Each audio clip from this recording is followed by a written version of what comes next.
안녕하세요. 잡시광입니다. 지난 2일 새벽 발생한 일본 3대 통신사 중 하나인 KDDI의 통신장애 사고는 일본 전역에 엄청난 피해를 남긴 채 사고 발생 후 86시간 만에 복구됐습니다.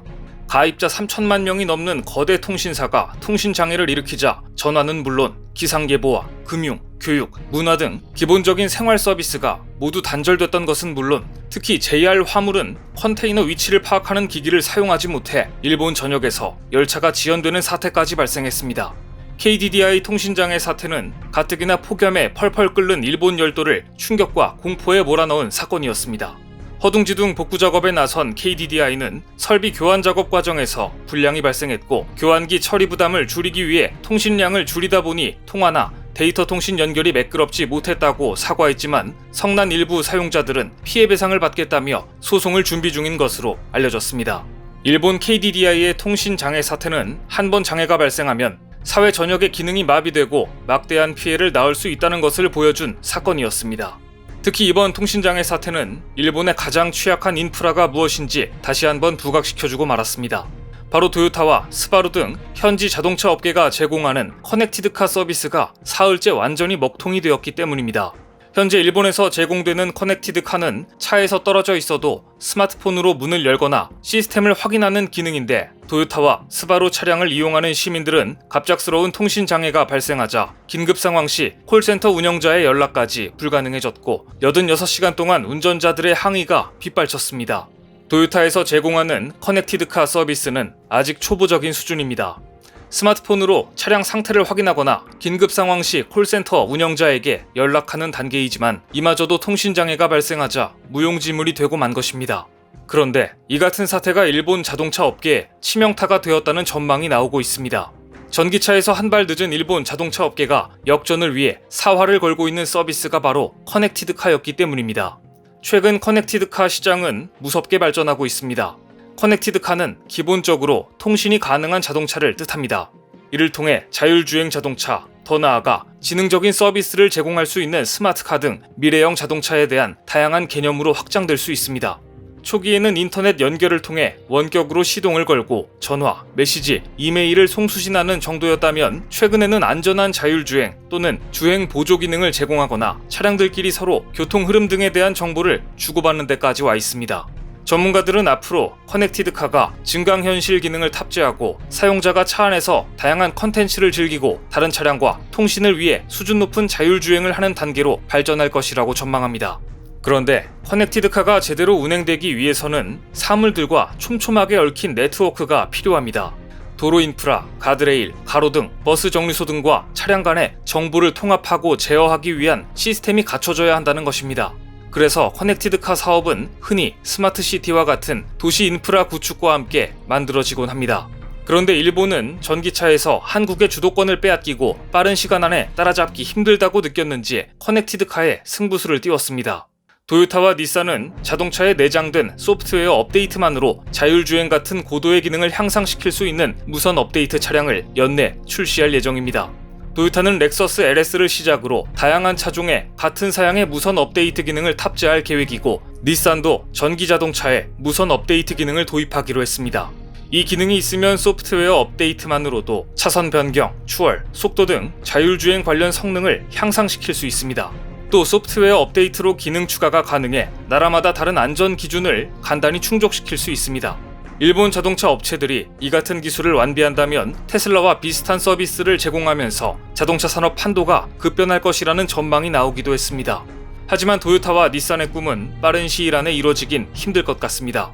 이번 일본 KDDI의 통신장애로 인해 IT 후진국 일본에서 커넥티드카는 사실상 불가능하다는 이야기가 나오고 있기 때문입니다. 만약 자율주행 기능 중 이번과 같은 최악의 통신장애가 발생한다면 그것은 곧바로 커다란 인명사고로 이어질 수 있기 때문입니다. 또한 복구하는데 무려 5일이나 걸렸다는 것 역시 일본 IT 인프라의 현실을 말해줍니다. 제대로 된 커넥티드카 서비스를 위해서는 무엇보다 안정적인 IT 인프라가 뒷받침되어야 하는데 일본의 IT 인프라가 처참한 수준이라는 것은 모두가 아는 사실입니다. 뿐만 아니라 커넥티드카에 필요한 중요한 데이터를 실시간으로 관리해야 하는데 일본의 보안 수준 역시 처참하기 때문입니다. 얼마 전 일본 효고현 아마가사키시는 주민 46만 명의 개인정보가 담긴 USB를 담당자가 분실하는 초유의 사건이 발생한 적이 있습니다. 시의 코로나 지원금, 지급 업무 등을 위탁받은 회사의 직원이 46만 명의 이름과 납세 정보 등이 담긴 USB 메모리를 술을 먹고 분실해서 일본을 깜짝 놀라게 하고 말았는데요. 그런데 얼마 전 이 USB는 지역 경찰 30명이 투입돼 수색을 벌이고 나서야 아파트 부지 안에서 발견됐습니다. 보안 시스템은 물론이며 직원들의 보안에 대한 인식 역시 낮은 것입니다. 일본의 IT 보안 수준을 알려주는 또 한 가지 사례도 있습니다. 2020년 일본 IT 보안 총책임자인 일본 사이버 보안 장관이 일본 원전에 USB 포트가 설치되어 있는가? 라는 질문에 대해서 USB가 뭔지 모른다고 발언하며 전 세계를 놀라게 한 바 있습니다. 무려 사이버 보안 장관의 수준이 이런데 일본의 IT 인프라와 보안이 뒤떨어진 것은 당연한 것이라는 조롱이 이어졌습니다.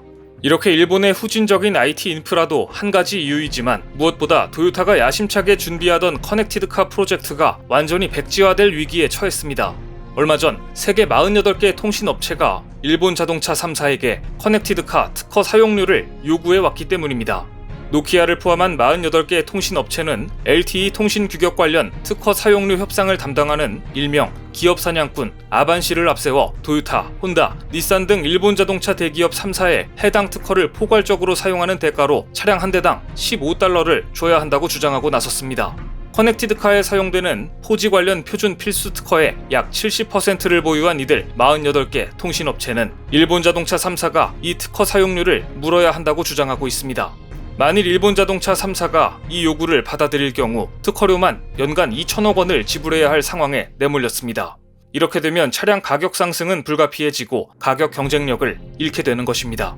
한국은 이런 소송전에 휘말리지 않도록 LTE와 5G 장비와 관련해 이미 많은 특허권을 가지고 있으며 통신 제품도 직접 생산하고 있습니다.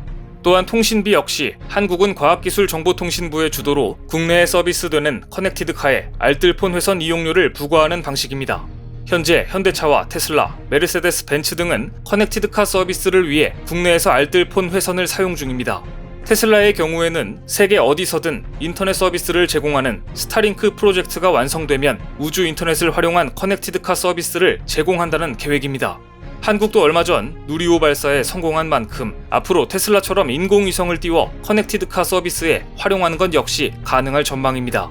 LG전자는 얼마 전 미국 퀄컴과 손을 잡고 차세대 커넥티드카에 탑재할 5세대 이동통신 커넥티드카 플랫폼 개발에 나섰습니다. LG가 퀄컴과 손잡고 5G 커넥티드카 플랫폼을 직접 개발하면서 일본 자동차 3사를 물고 늘어지고 있는 특허 괴물의 공격을 피할 수 있었습니다. 상황이 이렇게 되자 결국 일본은 커넥티드카 기술마저 한국산을 채용하기 시작했습니다. LG전자는 최근 일본과 유럽의 주요 자동차 기업으로부터 올해 상반기에만 총 8조 원 규모의 신규 프로젝트를 수주했습니다. 특히 프리미엄 자동차 브랜드를 다수 보유하고 있는 글로벌 완성차 업체의 인포테인먼트 시스템, 일본 메이저 완성차 업체의 5G 고성능 텔레메틱스 등을 잇따라 수주해 기술력을 인정받고 있습니다. 또한 LG전자는 자동차 사이버 보안 기업 사이벨럼도 인수해 커넥티드카 분야에서 압도적인 기술을 완성해 나가고 있습니다. 뛰어난 IT 인프라 생태계에 이처럼 기업들의 저돌적인 인수와 기술 개발을 보고만 있어야 하는 토요타와 닛산 등 일본 자동차 회사들은 커넥티드카 개발에 앞서 일본 정부에 낡고 진부한 일본의 IT 인프라부터 개조해달라고 요청해야 할 듯 싶습니다. 오늘 준비한 소식은 여기까지입니다. 댓글을 통한 여러분들의 많은 의견 기다리겠습니다. 시청해주셔서 감사합니다.